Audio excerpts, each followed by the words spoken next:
January 3rd, 2019. While most of the world slept, humanity crossed a threshold that had stood for 4.5 billion years. At precisely 10:26 Beijing time, the Chinese lunar lander Chang'e 4 touched down on a surface no human eye had ever witnessed up close. Not the familiar cratered face of the moon that has watched over Earth since before our ancestors walked upright. No, this was different. This was the far side. The first landing in history on the hemisphere of the moon that never ever faces Earth. And in those first hours, as the dust settled in the airless silence of the von Karman crater, something began that would shake the foundations of what we thought we knew about our closest celestial neighbor. Because while the world celebrated this achievement, while newspapers ran their congratulatory headlines and space agencies issued their diplomatic statements, the rover U-22, the Jade Rabbit, began its methodical journey across that alien landscape, and it started sending back images. Images that, according to multiple sources within the international astronomical community, caused immediate concern at the Beijing Aerospace Control Center. Images that showed things that, by every conventional understanding of lunar geology, simply should not be there. Now, you have to understand something crucial about how space agencies operate. When a mission succeeds, when a rover lands successfully and begins transmitting data, there's a protocol, a rhythm, daily updates, regular image releases. Scientific papers begin flowing within weeks. The data becomes public because that's how science works. Transparency, peer review, international cooperation. But that's not what happened with Chang'e 4. Instead, there was silence. Oh, China released images? Certainly. Beautiful panoramas of the crater, technical readouts, radiation measurements, all the expected data you'd want from a successful mission.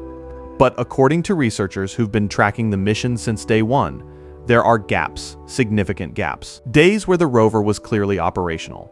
We know this from orbital tracking data, but where no images were released, no explanations given. And then, in late July of that same year, something extraordinary occurred.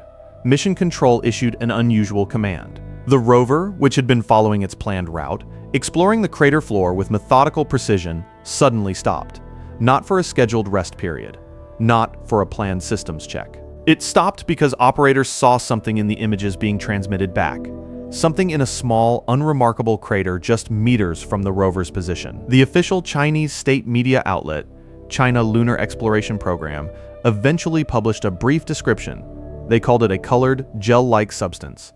Those were the exact words. Gel-like.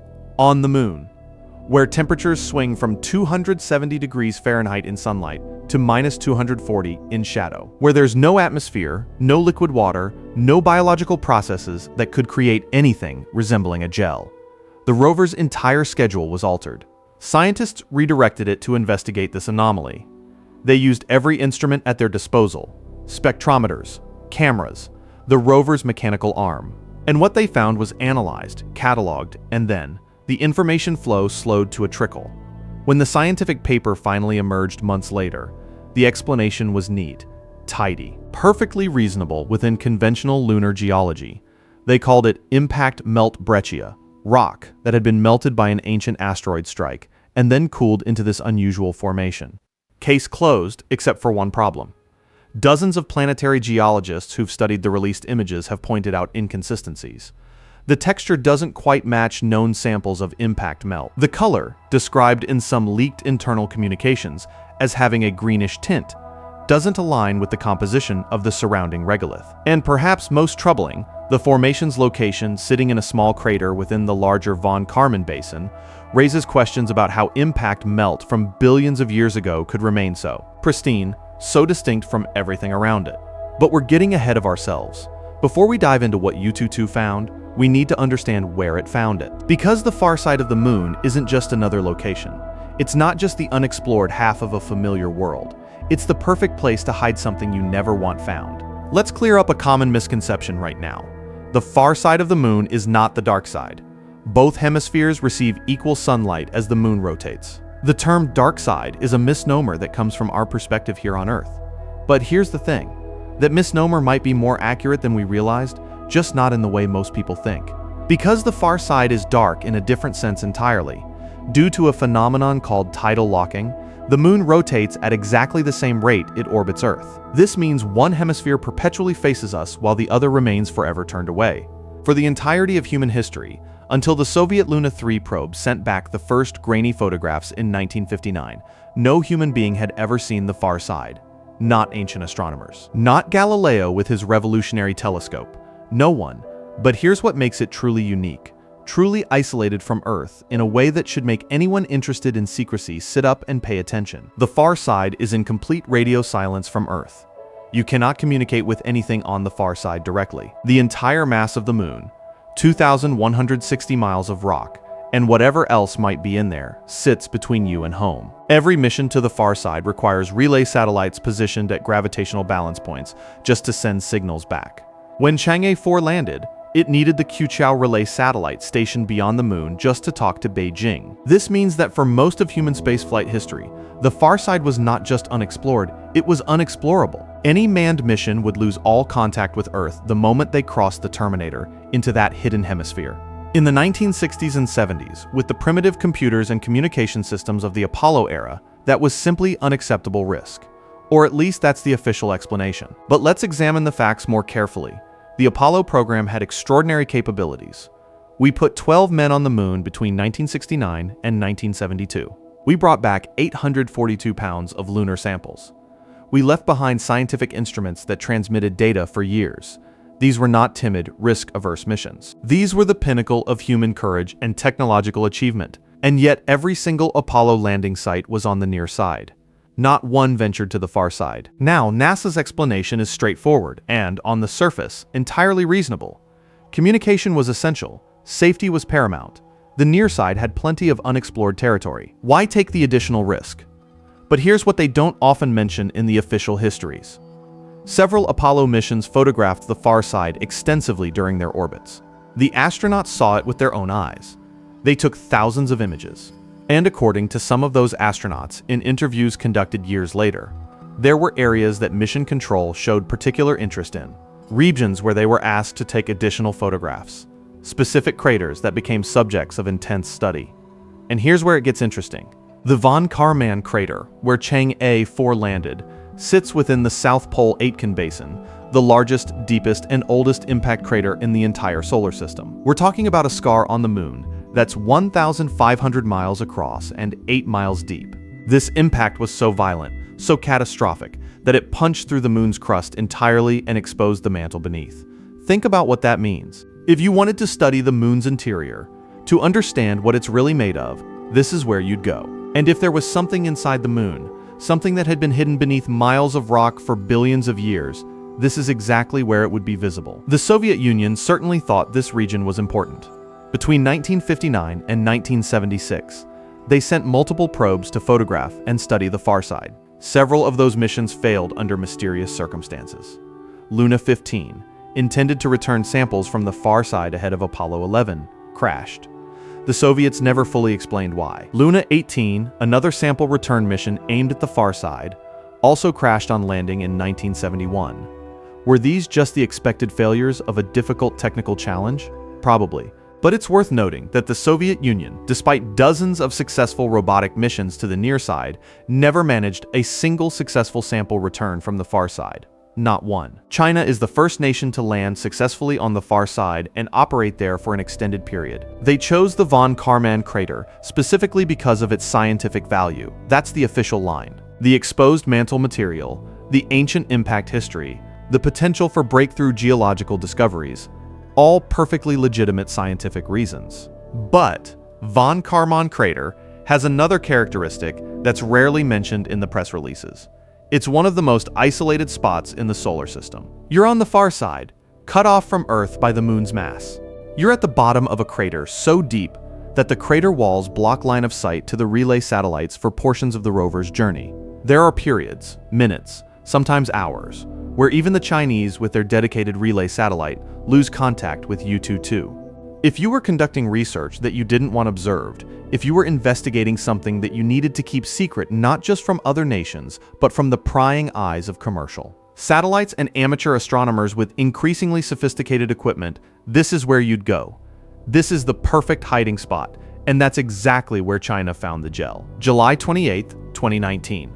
The rover U-22 had been operating on the far side for just over 200 Earth days. It had traveled roughly 190 meters from its landing site, not far by terrestrial standards. But remember, this rover is small, moves slowly, and must navigate terrain that could destroy it with a single wrong move. The mission had been, by all accounts, proceeding normally. Regular images, scientific measurements, everything according to plan. And then the rover's operators in Beijing saw something in the images from the rover's navigation cameras. We know the exact time this happened because of the mission timeline released months later. At approximately 10:42 a.m. Beijing time, during what was supposed to be a routine systems check, before the rover entered its scheduled dormancy period for the lunar noon, when temperatures become too extreme for operations. The cameras captured an image of a small crater, roughly 2 meters wide, just ahead of the rover's position. Inside that crater was something that didn't match anything in the surrounding landscape. The official Chinese Lunar Exploration Program description, published weeks later, used careful clinical language: colored, gel-like substance with mysterious luster. Those words were chosen precisely. Not rock, not soil, not ice, which wouldn't survive on the lunar surface anyway. Gel-like. Mission Control made an immediate decision. The rover's entire schedule was scrapped. Instead of entering dormancy, instead of continuing along its planned route, U-22 was carefully maneuvered to the edge of this small crater. Every available instrument was brought to bear on this anomaly. The visible and near-infrared spectrometer, an instrument designed to analyze the composition of materials by examining how they reflect different wavelengths of light, was aimed directly at the substance. The panoramic camera took high-resolution images from multiple angles. The rover was positioned to maximize sunlight on the anomaly while minimizing glare. And then, for several days, the public data stream from the mission essentially went dark. Oh, there were updates. Brief statements about ongoing analysis of an interesting geological formation, reassurances that the rover was functioning normally, but no images, no spectrometer data, no detailed explanation of what they were looking at. When information finally emerged, it came in the form of a research paper published in the journal Earth and Planetary Science Letters, months after the initial discovery. The authors, a team of Chinese scientists working with the Chang'e 4 mission, presented their conclusion. The mysterious substance was impact melt breccia, rock that had been melted by the heat of an asteroid impact possibly billions of years ago, and then cooled into this unusual form. The paper was thorough, professional. It presented spectrometer data showing the material's composition was consistent with lunar regolith that had been subjected to extreme heat. The gel-like appearance, they explained, was due to the unusual texture of the melted and resolidified rock, combined with the angle of sunlight and the rover's camera position. Case closed. Mystery solved. The scientific community could move on, except several planetary geologists didn't move on. Dr. Dan Moriarty, NASA postdoctoral program fellow at the Goddard Space Flight Center, published an analysis pointing out that while impact melt breccia is common on the Moon, the Apollo missions brought back numerous samples. The appearance and location of this particular formation raised questions. Impact melt from ancient strikes is typically scattered across wide areas, mixed thoroughly with the surrounding regolith by billions of years of micrometeorite bombardment and solar wind erosion. This formation appeared pristine, concentrated, almost as if it were recent, which would be extraordinary because we have excellent records of major lunar impacts over the past several decades, and none occurred near the von Karman crater. Then there's the color issue. Multiple sources, including leaked communications between amateur radio operators who monitor Chinese space communications, describe the substance as having a greenish tint in certain lighting conditions. The official images released by China are color calibrated to show the lunar surface in true color. And yes, the substance appears darker than the surrounding soil, with an unusual luster. But here's the problem.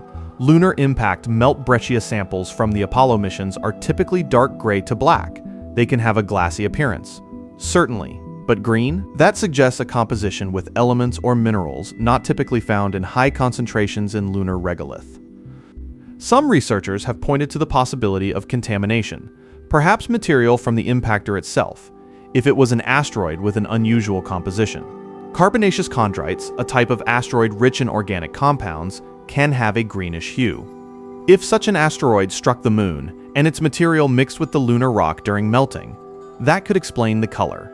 It's a reasonable hypothesis, but it requires that this specific impact happen to involve a very specific type of asteroid, and that the resulting material somehow remained concentrated and visible after billions of years of Surface processes, the odds are not impossible, but they're not favorable either. And then there are the alternative theories, the ones that don't appear in peer-reviewed journals, but circulate among researchers who speak more freely in private conversations, in encrypted chat groups, in conferences where the recorders are turned off. Theory 1, spacecraft debris. What if the substance isn't from an ancient impact, but from a modern one? What if a probe, Chinese, Soviet, or from another nation, crashed in this region and the gel-like substance is melted spacecraft components? The problem with this theory is that we have reasonably good tracking of every object sent to the moon. The Chinese would certainly know if one of their own probes had crashed here, and they'd have no reason to hide it. Crashes happen in space exploration, unless it wasn't their probe. Theory 2, biological material. This is where we enter truly speculative territory. But stay with me, because the logic is interesting. What if the gel-like substance is organic? What if it's some form of biological material? Either terrestrial contamination from a crashed probe, or, and here's where it gets really interesting, evidence of biology that originated on the moon, or was brought there? The problem with this theory is that biology, as we understand it, requires liquid water. And liquid water cannot exist on the lunar surface. It would either freeze or boil away instantly, depending on whether it was in shadow or sunlight. But what if we're thinking about biology too narrowly? What if there are forms of life, or remnants of life, that can exist in extreme conditions we've never imagined? It sounds like science fiction. But remember, we found extremophile bacteria on Earth that survive in conditions we once thought impossible. Boiling acid, frozen Antarctic rock, the vacuum of space in some cases for limited periods. Theory 3. And this is the one that gets people labeled as conspiracy theorists. The substance is technology. Engineered material.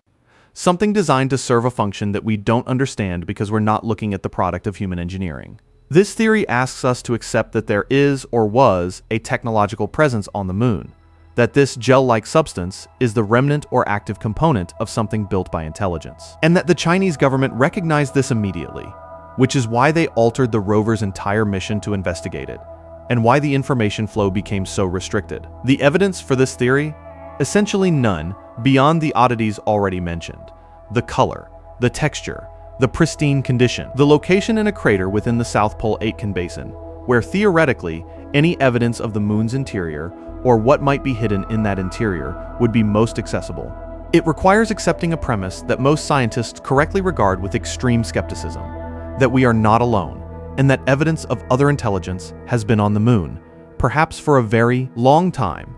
But here's the uncomfortable truth that keeps some researchers awake at night. The absence of evidence is not the evidence of absence, and we've barely scratched the surface of the moon. The entire Apollo program sampled a total area smaller than a football field spread across 6 landing sites. The Soviet sample returns collected grams of material from a handful of locations. The moon is 14 million square miles of surface area. We've directly examined a microscopic fraction of it. So when China finds something unusual and the explanation feels just a bit too neat, just a bit too convenient, some people ask questions. They look at the timeline of information release. They note the gaps in the data. They wonder why certain images took months to be published when the rover was transmitting daily. And while they're wondering about the gel, while the scientific community debates impact melt breccia versus contamination versus unknown processes, U-22 kept rolling across the von Karman crater. And it found something else, something that would make the gel look simple by comparison. Fast forward to September 2023, 4 years after the gel discovery. 4 years of U-22 methodically exploring the von Karman crater, traveling farther than any lunar rover on the far side, collecting data, taking samples with its spectrometers, sending back thousands of images, and then a research team from several Chinese institutions published a paper that should have made international headlines, but somehow slipped quietly into the scientific literature with barely a whisper of mainstream attention. The title was Technical, Academic, a lunar scoop of translucent glass globules with diversity in composition, published in the journal Science Bulletin. The language was careful, measured, exactly what you'd expect from a peer-reviewed scientific publication. But what the paper described was extraordinary. U-22 had discovered glass spheres in the lunar soil. Translucent globules ranging in size from microscopic particles to beads roughly 1 centimeter in diameter. And these weren't like anything we'd seen before. Now, glass on the moon is not in itself unusual. the Apollo astronauts brought back samples containing glass particles. When meteorites strike the lunar surface at hypersonic speeds, the kinetic energy converts to heat, tremendous heat, temperatures exceeding 3,000 degrees Fahrenheit. Rock doesn't just melt at those temperatures, it vaporizes. And when that vapor cools rapidly in the vacuum of space, it can form glass. We've known about this process for decades. The Apollo samples included orange and green glass beads from volcanic fire fountaining, black glass from impact melt. This is conventional lunar geology. But the globules found by U-22 were different in several critical ways. First, their composition. The Chinese researchers analyzed these spheres using the rover's visible and near-infrared spectrometer. And what they found was unusual diversity. Some globules were high in silica content, what you'd expect from melted lunar rock. But others showed chemical signatures that didn't match the surrounding regolith. They contained proportions of elements, including rare earth elements, that suggested either a very specific type of impact scenario or contamination from the impactor itself. Second, their distribution. These weren't scattered randomly across the surface like you'd expect from ancient impacts. They appeared in concentrations, clusters. The paper noted that the rover found multiple areas where these translucent spheres were significantly more abundant than the background distribution would predict. Third, and perhaps most puzzling, their optical properties. The translucence itself was unusual. Most impact glass on the moon is opaque, or only slightly transparent. These globules, according to the imaging data, allowed light to pass through them in ways that suggested exceptional purity. Very few internal fractures. Very little contamination from the surrounding dust. Almost as if they'd been formed under controlled conditions rather than the chaotic violence of a meteorite impact. The research paper, to its credit, didn't shy away from the mysteries. The authors acknowledged that the formation mechanism for these particular globules wasn't entirely clear. They proposed several hypotheses. Ancient volcanic activity, though the von Karman crater isn't particularly volcanic, impact melt from a specific type of asteroid, some unknown process involving the solar wind, interacting with lunar minerals over billions of years. All plausible, all within the realm of conventional science, but none entirely satisfying. And that's when some researchers started drawing uncomfortable parallels to something we've seen here on Earth. Something that requires extraordinary heat and specific conditions to form. Trinitite. On July 16, 1945, the United States detonated the first atomic bomb in the New Mexico desert, the Trinity test. The explosion was equivalent to 22 kilotons of TNT. The fireball reached temperatures exceeding 14 million degrees Fahrenheit at its core. The desert sand beneath the detonation point didn't just melt.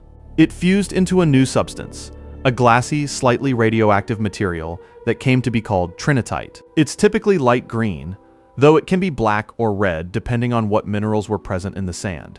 It's translucent, it forms beads and globules, and it only exists because of the specific conditions of a nuclear explosion. We've found similar glass at other nuclear test sites around the world. It's a signature, a fingerprint of atomic detonation. And here's where a fringe theory enters the picture. One that's been circulating in alternative research communities for decades, but gained renewed attention with the discovery of these lunar glass globules. What if the moon's glass isn't from meteorite impacts or volcanic activity?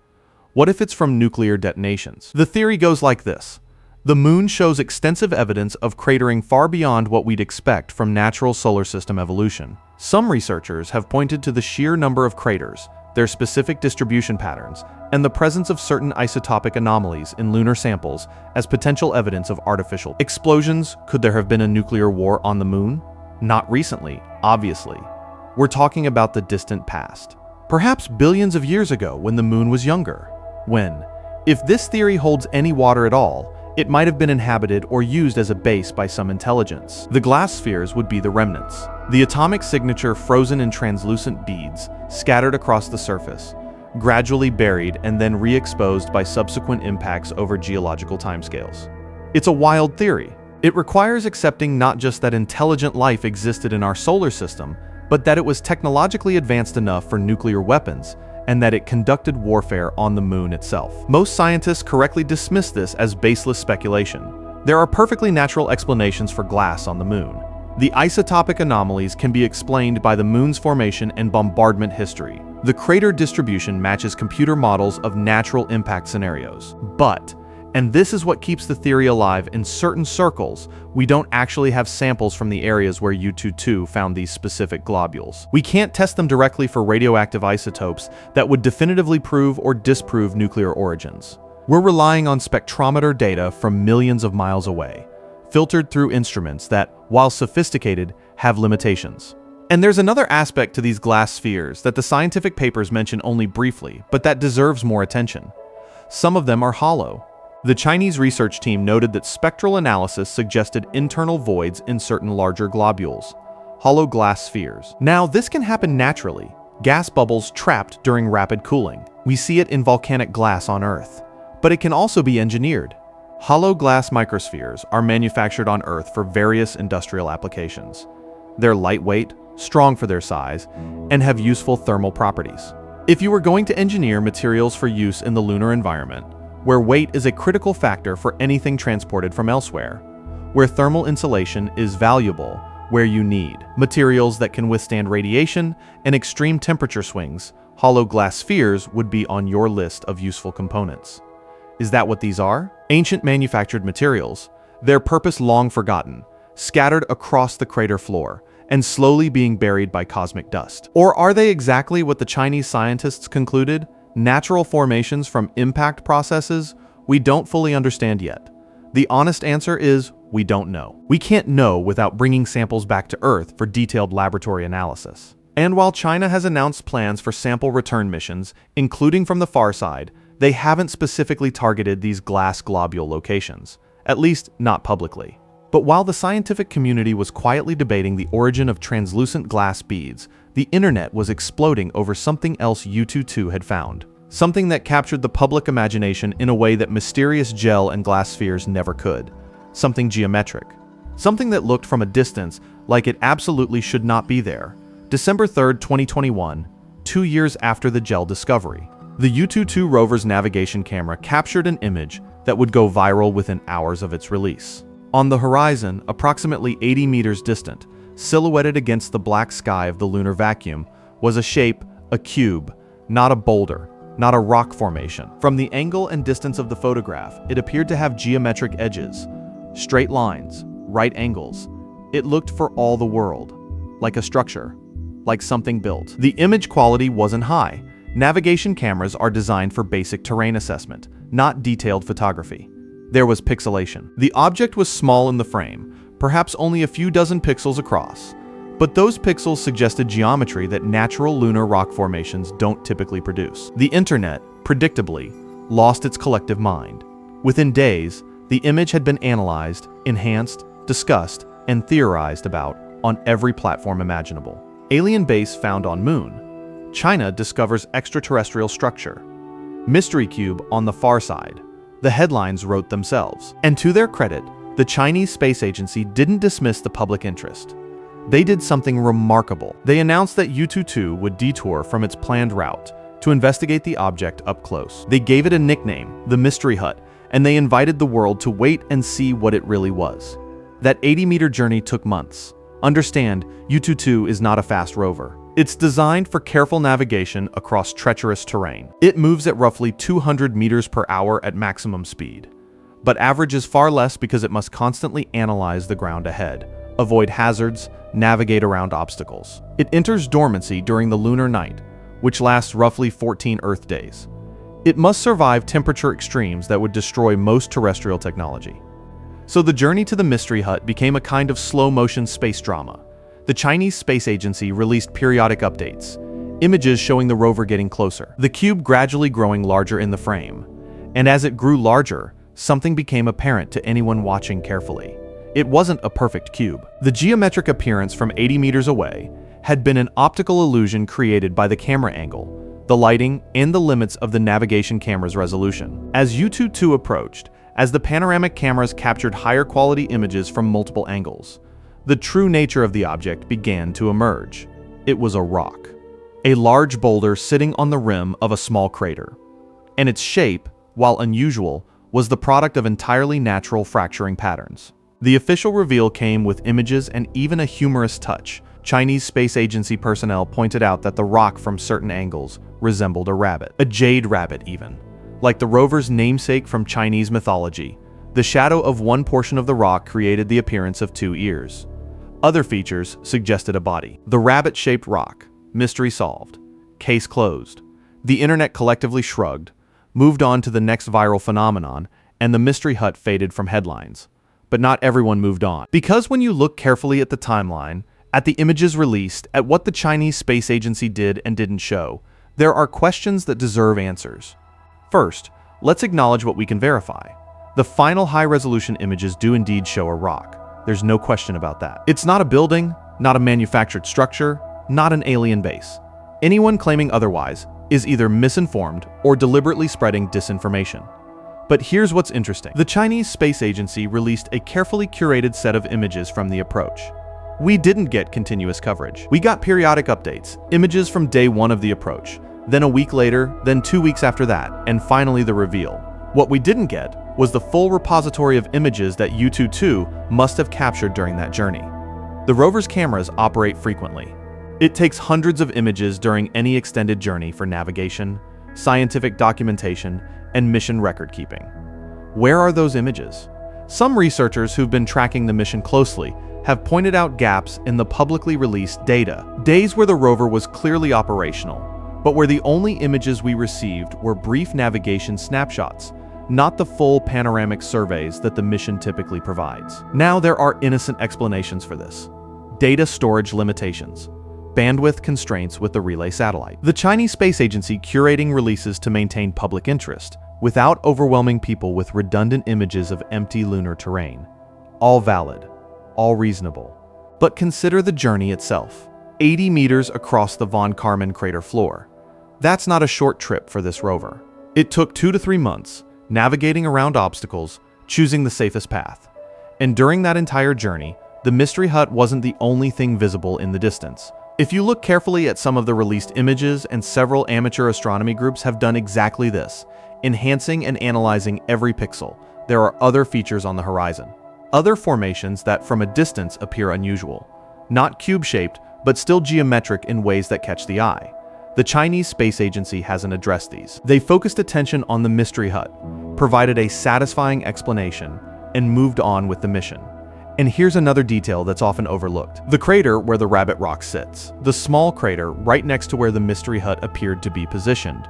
That crater wasn't empty. In some of the closer approach images, before the final reveal, you can see material inside that crater.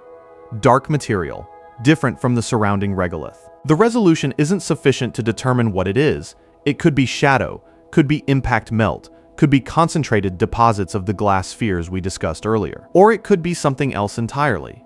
The Chinese scientific team hasn't published detailed analysis of this crater. As far as public records show, once the mystery hut was revealed to be a rock, interest in that specific location dropped off. The rover continued its mission, exploring other areas of von Karman. But ask yourself this: if you sent a rover 80 meters out of its way, if you spent months approaching an object of interest, would you not thoroughly document everything in that area? Would you not analyze the surrounding terrain with every instrument at your disposal? Of course you would. That's basic scientific methodology, so that analysis exists. Those detailed images exist. The spectrometer data from that location exists. We just haven't seen it. Now, perhaps there's nothing unusual there. Perhaps the crater contained exactly what you'd expect. Lunar regolith, some impact glass, nothing worth publishing about. Or perhaps there was something worth keeping quiet. Remember, this is the far side. This is von Karman crater within the South Pole-Aitken basin. This is one of the most isolated, least observable locations accessible to humanity. If you found something you wanted to study without immediate public scrutiny, this is where you'd do it. And the rabbit rock story? It's perfect misdirection. Not a lie, the rock is real, the rabbit shape is real, but it allows the conversation to end with laughter instead of continued questions. It provides closure. The public gets their answer, gets their cute rabbit rock, and stops asking what else might be in that area. Is that what happened? Is there more to the mystery hut location than we've been told? Honestly, we may never know unless China chooses to release the complete dataset, or unless another nation sends their own mission to that exact location to verify. But while the mystery hut captured headlines and public attention, while scientists debated glass spheres and gel-like substances, there was another discovery in the South Pole-Aitken basin, one that didn't come from a rover on the surface. This one came from orbit, and it's not mysterious because of what it looks like. It's terrifying because of what it is. June 2019, while U-2 was still investigating the gel-like substance, while the rover made its slow progress across the crater floor, a team of researchers at Baylor University in Texas published a paper in the journal Geophysical Research Letters. The paper's title was technical: Deep Structure of the Lunar South Pole-Aitken Basin. The authors, Peter B. James and colleagues, were using gravity mapping data from NASA's GRAIL mission, the Gravity Recovery and Interior Laboratory, which had orbited the moon years earlier, measuring minute variations in the lunar gravitational field. When you map gravity from orbit, you're essentially creating an image of mass distribution below the surface. Areas with more mass pull harder on your spacecraft. Areas with less mass pull weaker.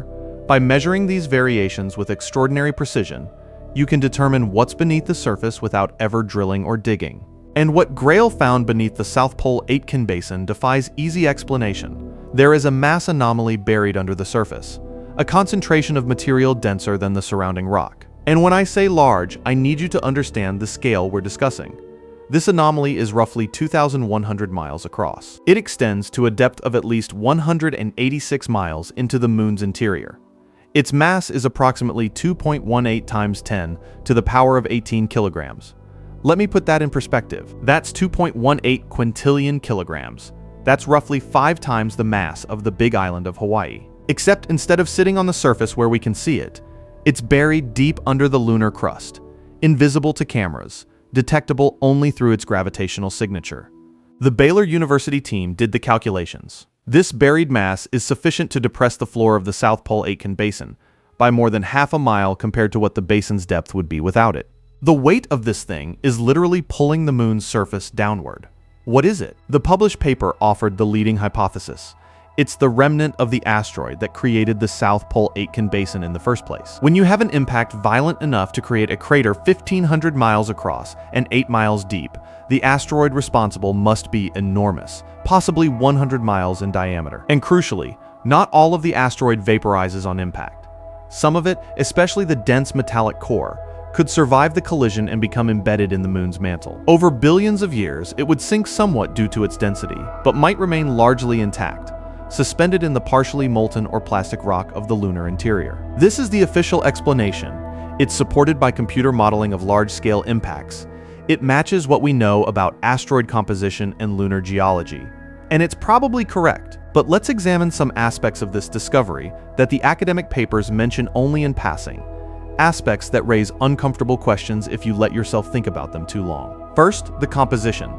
The GRAIL data suggests this buried mass is likely composed of iron and nickel, typical metallic asteroid core material. But the density readings are at the high end of what we'd expect from such material. Some analyses suggest density values that would require almost pure metal with very little rock contamination. For an asteroid core to remain that pure after a catastrophic impact, after being driven miles into the moon and subjected to pressures and temperatures that would melt or vaporize most materials, is unusual, not impossible.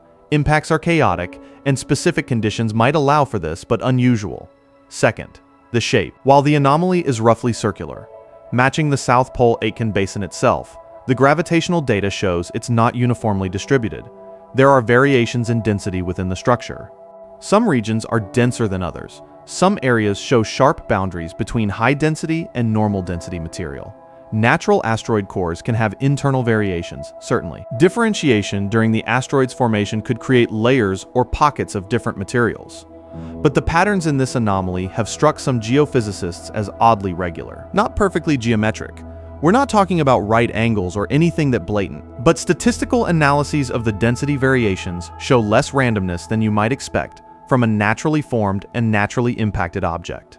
Third, the location. Von Karman crater, where Chang'e 4 landed, sits right on top of this buried mass. In fact, the Von Karman impact, which occurred millions or billions of years after the South Pole-Aitken impact, punched down through the moon's crust and exposed mantle material directly above this. Anomaly. Is that why China chose to land there? Because the geological value is extraordinary. You can study both the ancient mega-impact basin and the more recent Von Karman impact geology, And you're directly above the largest mass concentration. In the moon? Almost certainly, yes. That's scientifically the most valuable location on the entire lunar surface. But it also means that if there were something unusual about this buried mass, if it were something other than an asteroid core, von Karman crater is where you'd want to be. It's the closest surface access to the anomaly. If you wanted to study it up close, even to potentially excavate down toward it, this is your starting point. Now, let's entertain a hypothesis. Not because it's likely, but because if we're going to examine all possibilities, we need to consider it. What if it's not an asteroid core? What if it's a spacecraft? I can hear the objections already. The size alone makes this absurd. We're talking about something the size of a large asteroid, roughly 100 miles in diameter if it's spherical, possibly larger if it's elongated. No known civilization would build a spacecraft that large. But known is the key word. We have one data point for technological civilization. Us. We've been spacefaring for barely 70 years. Our largest spacecraft are microscopic compared to this anomaly. But if we project our technological growth forward, thousands of years, millions of years, what might be possible? Generation ships designed for interstellar travel might need to be enormous. Mobile habitats for populations numbering in the millions. Automated mining and manufacturing platforms that process asteroids into useful materials.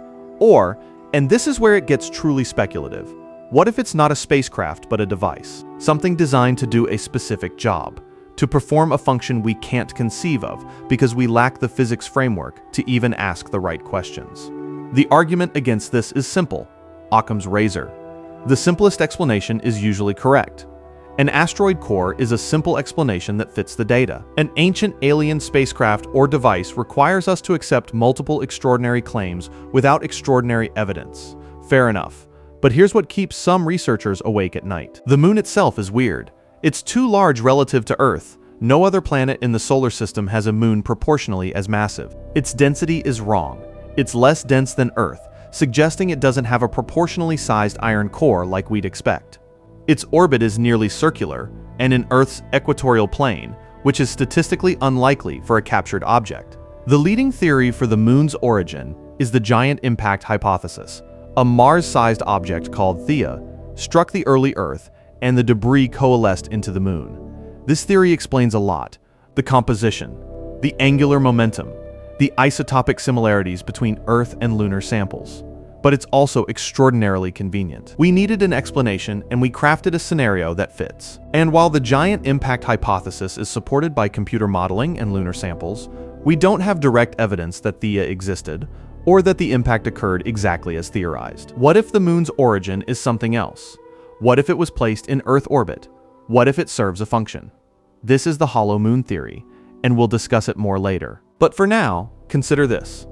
If the moon were artificial or partially artificial, if it were a constructed object placed in orbit around Earth, you'd expect to find exactly what we found: a large metallic structure in the interior.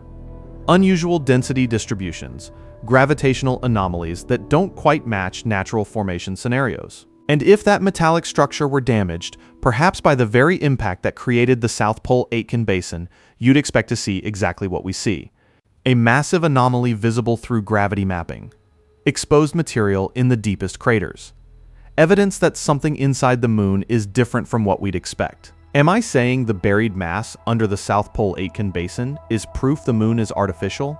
Absolutely not. The evidence for that is far too weak, and the natural explanations are far more plausible. But am I saying we should ask more questions? That we should study this anomaly with every tool at our disposal? That when China, or NASA, or any space agency talks about exploring the South Pole-Aitken basin for its scientific value, we should pay very close attention to what they're really looking for? Yes. Absolutely yes. Because here's the uncomfortable truth. If there is a buried metallic structure under the moon's surface, and if it's accessible from von Karman crater, then whoever gets there first, whoever has the capability to dig deep enough, to analyze thoroughly enough, will answer questions that have haunted humanity since we first looked up at the night sky. Are we alone? Where did we come from? What is the moon, really? China is there right now. U-22 is driving across the surface of that buried mass. They've found gel-like substances that don't quite match official explanations. They found glass spheres with unusual properties. They've investigated geometric rocks that captured the world's imagination. And every day they're collecting data, learning, analyzing, preparing for the next phase, because exploration is just the beginning. The real goal is something far more consequential: mining. Let's talk about why nations are really going to the moon. And I'm not talking about scientific discovery or human achievement or the expansion of our species beyond Earth. Those are real motivations, certainly.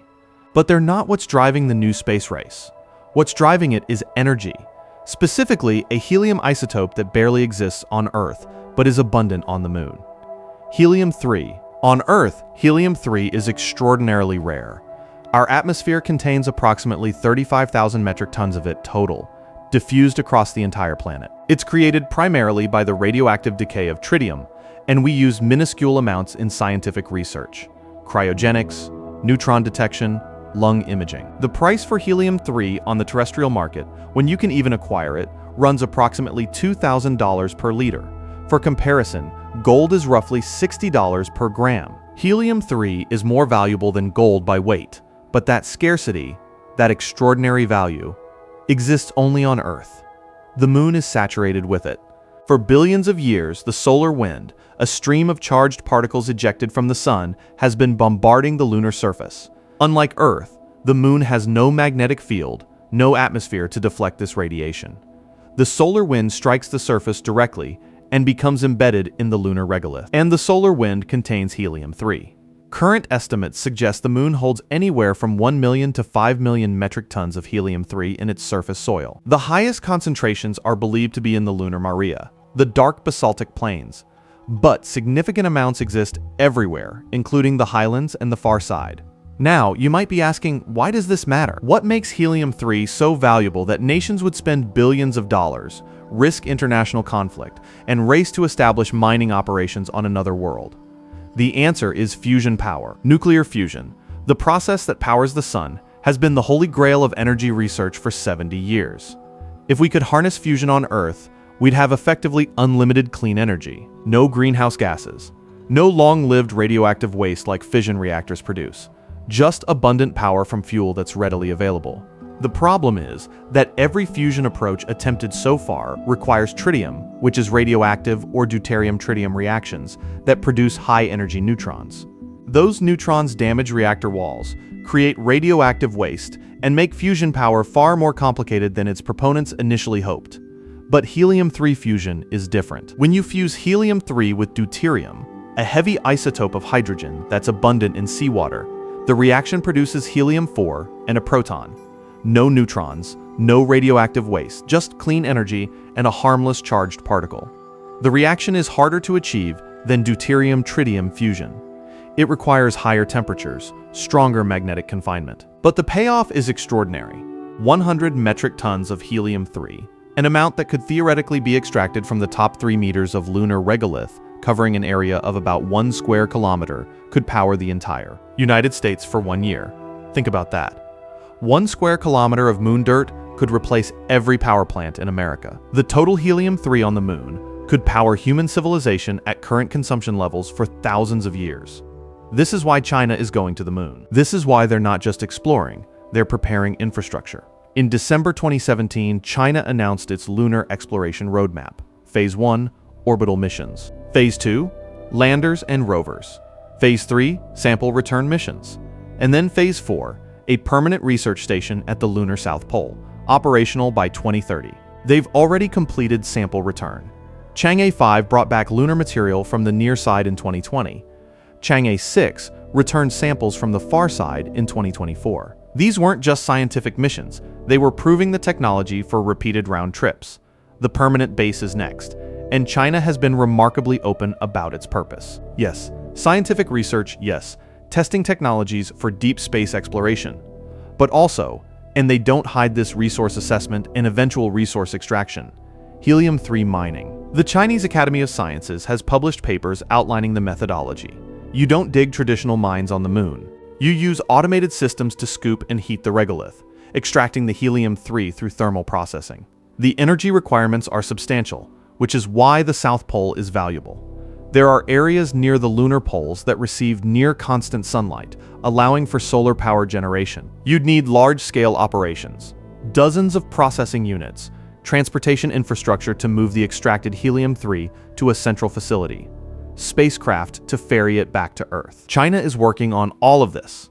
Their Long March 9 heavy-lift rocket, comparable to NASA's Space Launch System, is under development specifically for lunar cargo missions. Their plans include reusable lunar landers, partnerships with Russia on the International Lunar Research Station, though that partnership has become strained due to geopolitical tensions. And they're not working slowly. The timeline is aggressive. Permanent base by 2030. Initial resource extraction demonstrations by 2035. Commercial-scale mining potentially by the 2040s? But there's a problem. International law is ambiguous at best regarding who owns the moon and who has the right to extract and sell its resources. The Outer Space Treaty of 1967, signed by the United States, Soviet Union, and eventually more than 100 nations, establishes that outer space, including the moon, is the province of all mankind. No nation can claim sovereignty over celestial bodies.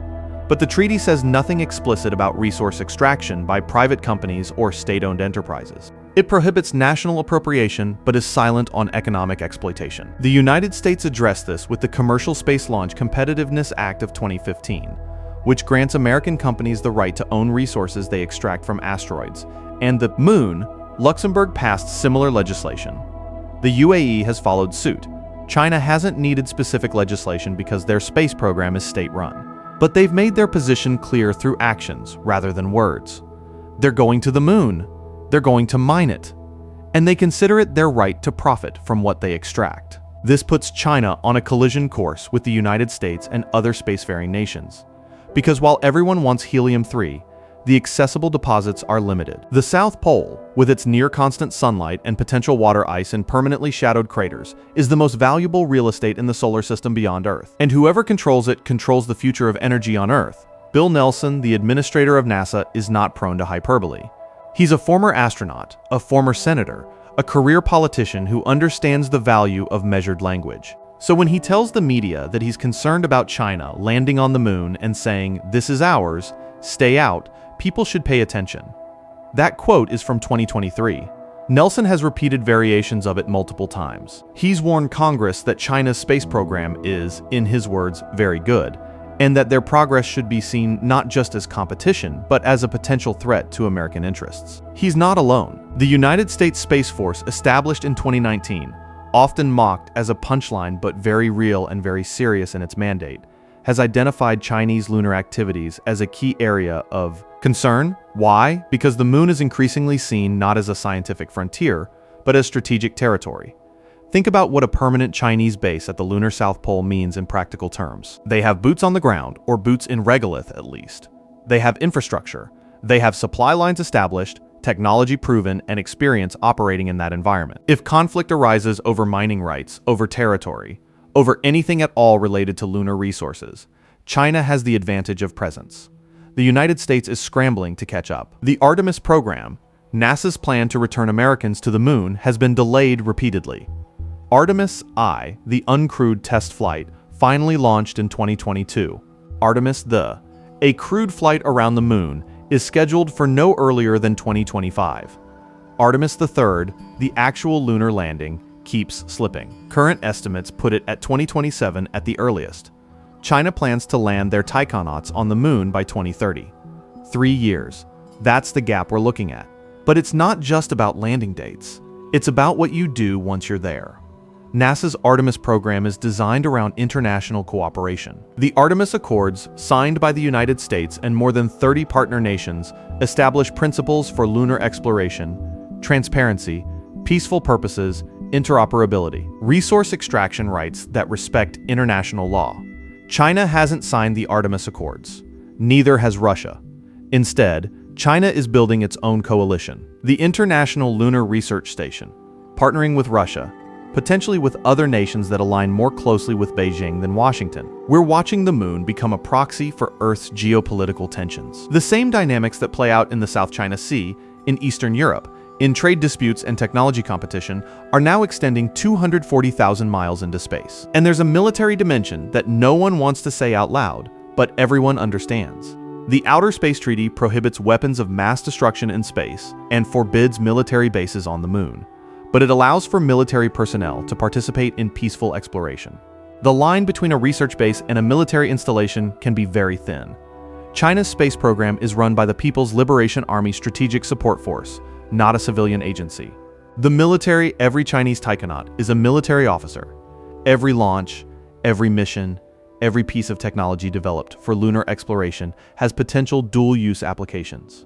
A base on the moon could serve as a surveillance platform monitoring Earth.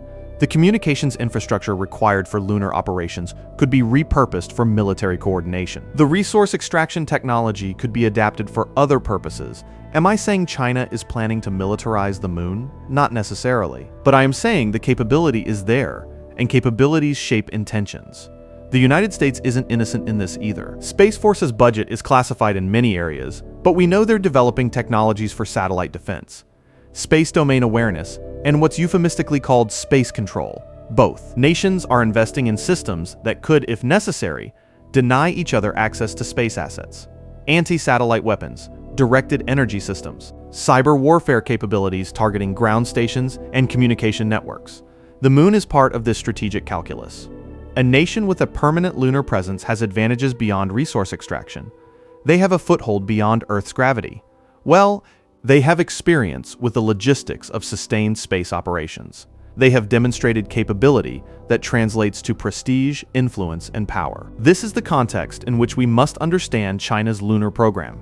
Yes, they're exploring. Yes, they're conducting science. The discoveries we've discussed, the gel, the glass spheres, the investigations of the South Pole-Aitken basin, those are real scientific endeavors, but they're also strategic positioning. Every rover track on the far side, every sample returned to Earth, every day that U-22 operates successfully in Von Karman crater is a demonstration. We can do this. We are here. This is our domain. And the United States, watching from Earth, from orbit, from lunar reconnaissance satellites, sees all of this and understands that we're in a race we can't afford to lose. But what if both nations, in their competition for lunar resources and strategic advantage, are missing something far more significant? What if the moon itself is not what we think it is? What if the anomalies, the mysteries, the unexplained discoveries are not isolated oddities, but pieces of a larger truth that would render territorial disputes and mining rights almost laughably insignificant? November 20th, 1969, the Apollo 12 mission. Astronauts Charles Conrad and Alan Bean had just completed humanity's second moon landing. They'd collected samples, deployed experiments, and were preparing to return to the command module orbiting above. The lunar module ascent stage separated and, as planned, was deliberately crashed back into the surface. This wasn't wasteful destruction, it was science. The impact would create seismic waves that instruments left on the surface by both Apollo 12 and the earlier Apollo 11 mission could detect. What happened next puzzled scientists then and continues to raise questions today. The moon rang like a bell. The seismic signal from the impact lasted for more than 3 hours. 3 hours of sustained reverberation from a relatively small impact. The signal pattern showed unusually efficient transmission of seismic waves, as if the moon's interior was far more rigid and uniform than expected. Dr. Clive R. Neal, a geologist at the University of Notre Dame and longtime participant in lunar seismic studies, described it this way: the moon was ringing like a bell, which means that it is a very rigid structure. This happened again with Apollo 13. When that mission's third stage, the SIVB booster, was deliberately crashed into the moon, the resulting seismic signal reverberated for more than 3 hours, reaching depths of about 25 miles into the lunar interior. By Apollo 15, scientists were deliberately creating larger impacts to study the phenomena. The seismic signals showed that the moon's interior transmits vibrations in ways that are difficult to reconcile with standard models of a solid or partially molten interior. Earth, for comparison, doesn't do this. When we have earthquakes, the seismic waves are absorbed, scattered, and dampened by our planet's varied interior structure. Liquid outer core, solid inner core, mantle with different density layers. Seismic signals on Earth are complex and relatively short-lived. The moon's signals were simple, prolonged, and uniform. It behaved in some ways like a hollow shell. Now, before we go further, let me be absolutely clear. Mainstream science does not support the idea that the moon is literally hollow. We have too much data contradicting that. We know the moon's mass, 7.34 times 10 to the power of 22 kilograms. We know its volume. The density calculations show it has a small iron core, a thick mantle, and a crust. Ground-penetrating radar, gravity mapping, seismic studies from the Apollo era, all of this confirms the moon has internal structure. But, and this is important, The moon's internal structure is weird. Its core is disproportionately small. Earth's core is about 30% of the planet's radius. The moon's core is only about 20% of its radius, possibly smaller. This gives the moon an unusually low density for a rocky body. The moon's moment of inertia, a measurement of how mass is distributed, suggests the interior is less dense than the exterior, which is the opposite of what we see with Earth and other differentiated bodies where heavy elements sink to the core. And those seismic anomalies, they've never been fully explained. The official interpretation is that the moon's rigid lithosphere, the outer solid layer, extends much deeper than Earth's, allowing seismic waves to propagate efficiently with minimal damping. True as far as it goes, but it doesn't explain why the signals were so uniform, so sustained, so artificial sounding. In 1970, two Soviet scientists, Mikhail Vasin and Alexander Sherbakov, published a provocative article titled "Is the Moon the Creation of Alien Intelligence?" They proposed that the moon might be a hollow planetoid, essentially a massive spacecraft or space station placed in orbit around Earth by an advanced extraterrestrial civilization.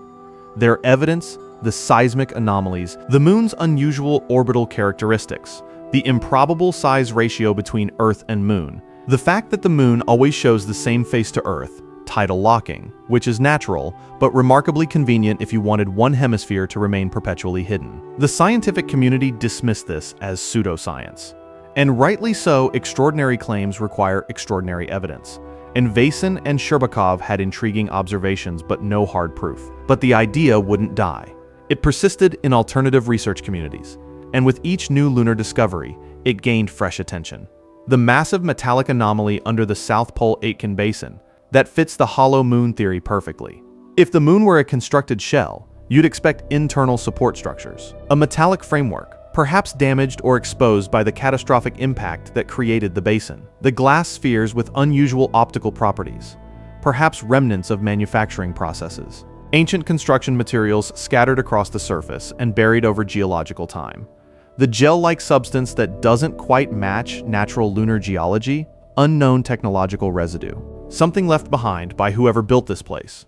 Even the von Karman crater's selection by China makes sense in this context. If you believed, even suspected that the moon was artificial, you'd go to the deepest point. The place where the shell had been punctured, where you could potentially access the interior. I want to be absolutely clear. I am not endorsing the hollow moon theory as fact. The weight of scientific evidence argues against a literally hollow moon. But what if the truth is somewhere in between? What if the moon is neither entirely natural nor entirely artificial? What if it was a natural body, a captured asteroid, a remnant from Earth's formation that was then modified, hollowed out partially, equipped with internal structures for purposes we can't fathom, placed in its current orbit deliberately? This would explain the mix of natural and anomalous features. The rocky composition that matches planetary formation models, but the weird density distribution, the ancient cratering consistent with billions of years in space, but the seismic properties that suggest artificial rigidity. It's speculation.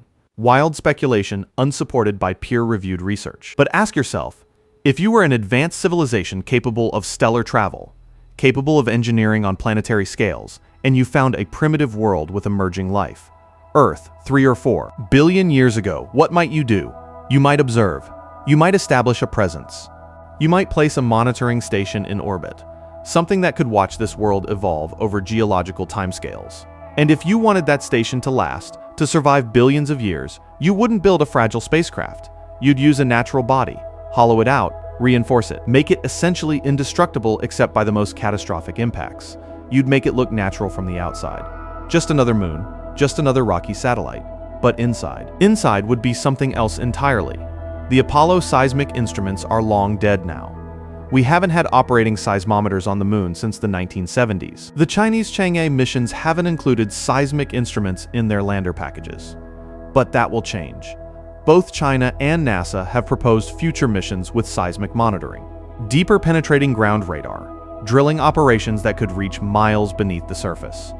When those missions happen, when we get better data about the moon's deep interior, we'll have answers. Or we'll have more questions. It's February 2026. As you're watching this, U-22 is still operating, still driving across von Karman crater, still sending back data from the far side, from the deepest scar in the solar system, from the location that might be the most significant place in human history. The rover has traveled over 1.5 kilometers now. Tiny by Earth standards, extraordinary for lunar operations. And every meter of that journey has been across terrain that no human eye has seen directly. Terrain that holds secrets buried for billions of years. China is building their permanent base. The construction timeline is public knowledge. By 2030, they plan to have habitats, power generation, resource extraction demonstrations. By 2035, sustainable operations. NASA's Artemis program is racing to catch up, to establish an American presence before Chinese boots are the only ones on the lunar surface. And beneath all of this competition, beneath the geopolitics and the resource wars and the territorial posturing, there are the mysteries. The gel that wasn't quite impact melt, the glass spheres that don't quite match natural formation, the geometric rock that captured the world's attention and was explained away as pareidolia, the massive metallic structure buried under the surface, 5 times the mass of Hawaii, dense and strange and unexplained, except by theories that require us to believe in cosmic coincidences. Each of these can be rationalized individually. Each has a potential natural explanation. But together they form a pattern. Not proof, not evidence of anything extraordinary. Not yet, but a pattern that suggests we don't understand the moon as well as we think we do, and China is there right now, positioned at exactly the right place to find answers. Von Karman crater sits atop that buried anomaly. The crater's impact excavated material from depths that are normally inaccessible. If you wanted to study what's beneath the surface, if you wanted to potentially drill down toward that metallic mass, this is where you'd start. Is that what they're doing? Are the rovers, the landers, the sample returns all preparation for something bigger? We don't know. China's space program operates with less transparency than NASA. Their scientific papers are published, yes, but months or years after the fact.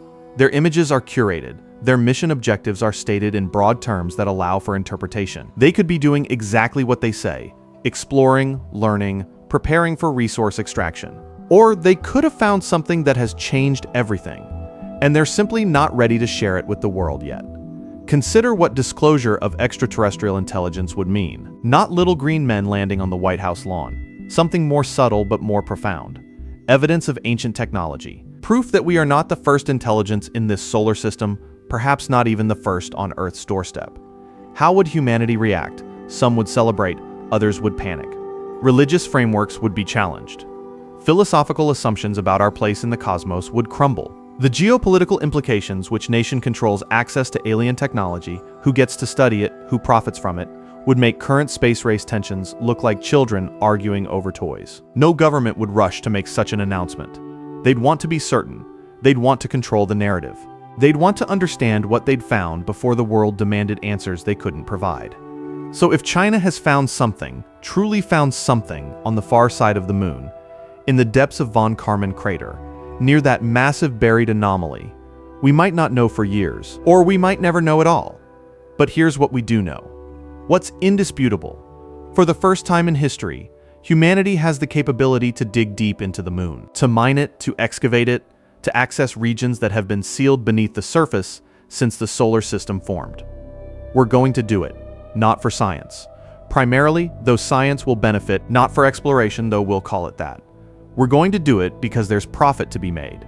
Helium-3 worth trillions. Strategic advantage worth more than money can measure. And when we dig, when we drill down through the regolith and the megaregolith and into the bedrock beneath, when we reach toward that massive metallic structure that gravity mapping has revealed, what will we find? An asteroid core, exactly as conventional geology predicts. Ancient rock, unremarkable except for its density, confirming that the moon is exactly what it appears to be. Or will we find something else? Something with right angles, something with purpose, something that makes us realize that every assumption we've held about our cosmic solitude was wrong. We're standing at a threshold, not metaphorically, literally.